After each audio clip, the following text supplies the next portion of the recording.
Sometimes you just gotta believe. Hi, welcome to Storytime with Carrot. I'm Carrot. Today we'll be experiencing Chapter 2 of a story called A Wasted Future, written and narrated by me.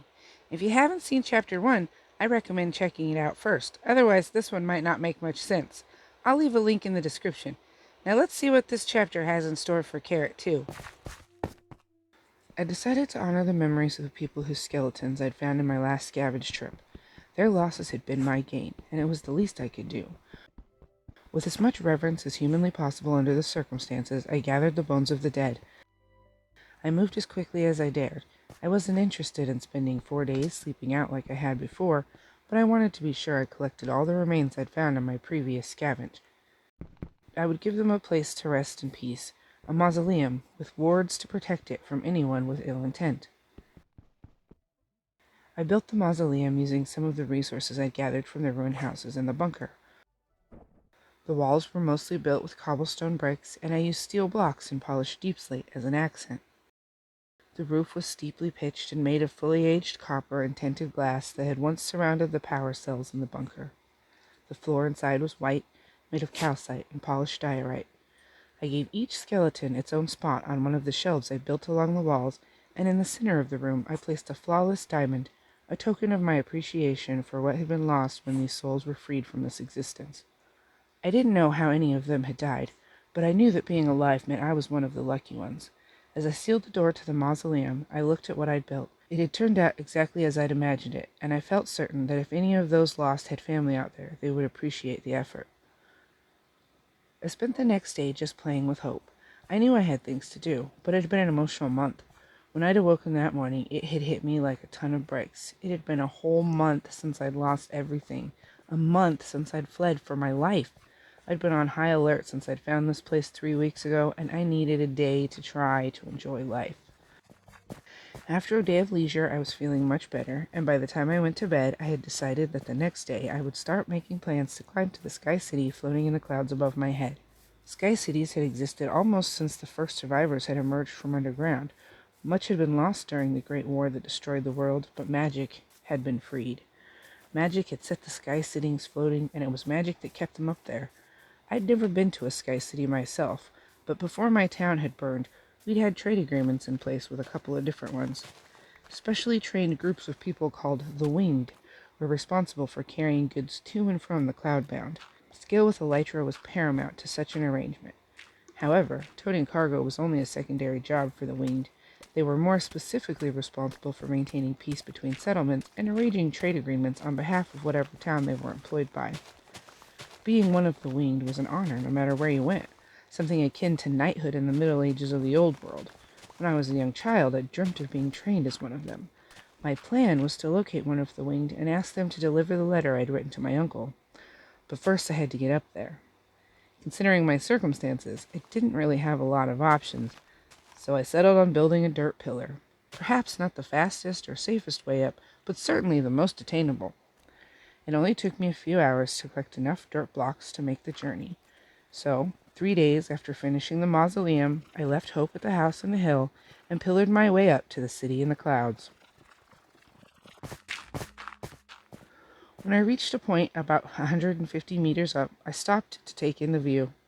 I was, without question, a crazy person, but I had to let my uncle know that the Carrot legacy would live on.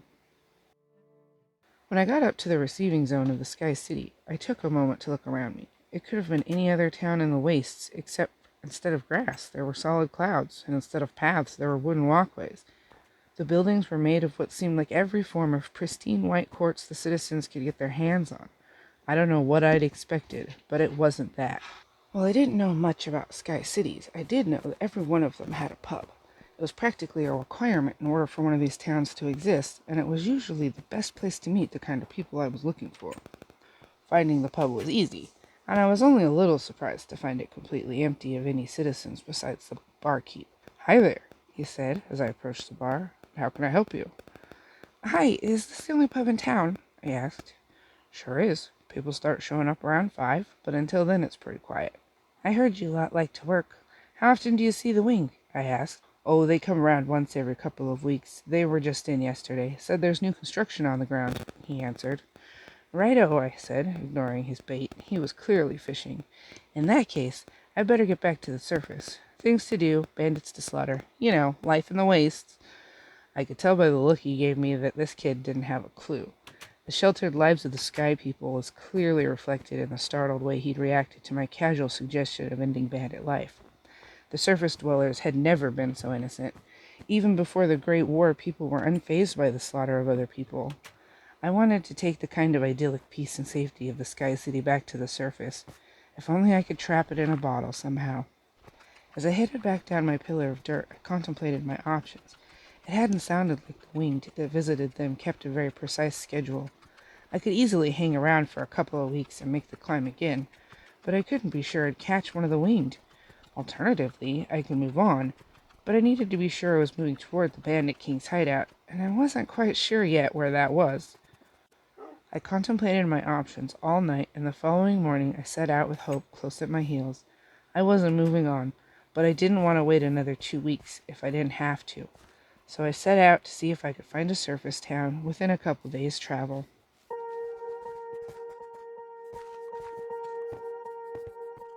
Swear I won't forget this, why do I regret this? In my mind reckless, thoughts are feeling endless. Sitting up I'm breathless, anxiety's infectious. I feel so defenseless, betrayed and embarrassed. I hate being open, I hate being broken. I feel like an ocean filled up with emotion. Anger ain't a potion, rub it on like lotion. I can feel it soaking, reopen, the scars have awoken. I can't move on till I let go. I feel so lost, never at home. Need to be strong, every breath hold. Cause I can't move on till I let go. I can't move on till I let go. I feel so lost, never at home. Need to be strong, every breath hold. Cause I can't move on till I let go.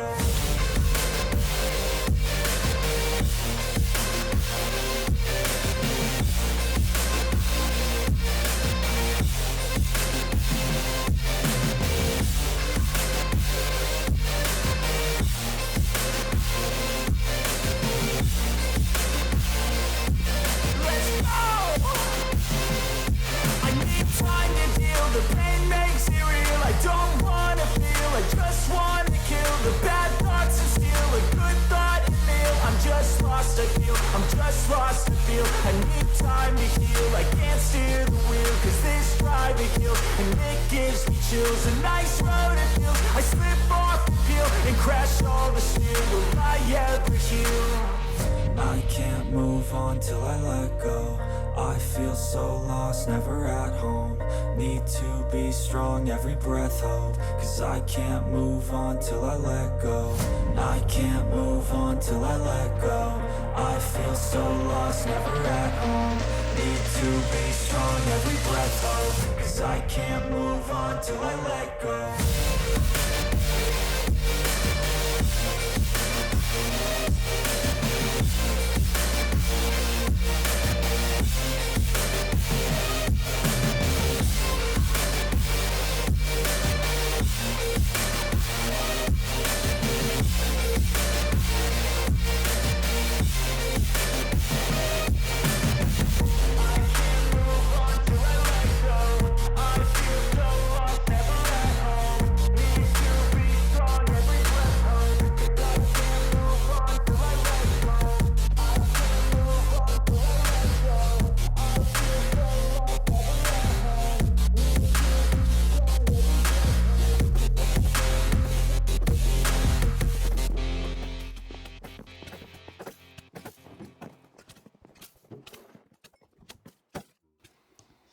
I traveled for exactly 2.5 days. It was a relatively pleasant journey, and in many ways I was glad to make it. I'd found some beautiful areas I didn't know existed and discovered that a part of me really loved the wasteland. It was fascinating, constantly growing and evolving, an incredible work of natural art, and yet the only reason I got to enjoy it was because people had forgotten how awesome the world we lived in was. They'd forgotten their connection to it, and in their greed they destroyed it. For a moment, I allowed myself to bask in the awe of knowing that everything that had happened had allowed me to exist in this precise moment. I stumbled into the town on the third day. I was tired of sleeping out. The beauty of the world did not translate into being soft or comfortable by any means, and sleeping out had given me bruises in places I didn't know bruises could go. I was desperate for a hot soak and a soft place to sit. I found the local inn without trouble, and made arrangements for a room. I also requested a tub be brought up at an additional cost, of course. I was going to have to work most of the following day to pay the innkeeper back, but for now, I was going to take the first hot bath I'd had in a month. I led Hope into my rented room. Tomorrow I would have to inquire if this town employed any of the winged, but not until I'd washed off the stench of the wastes. What a story! I can't wait to see what happens next. If you liked it, be sure to give that like button a little tap. And if you don't want to miss Chapter 3, I suggest making sure you're subscribed. Thanks for watching. See you next time. Love ya. Bye! Sometimes you just gotta believe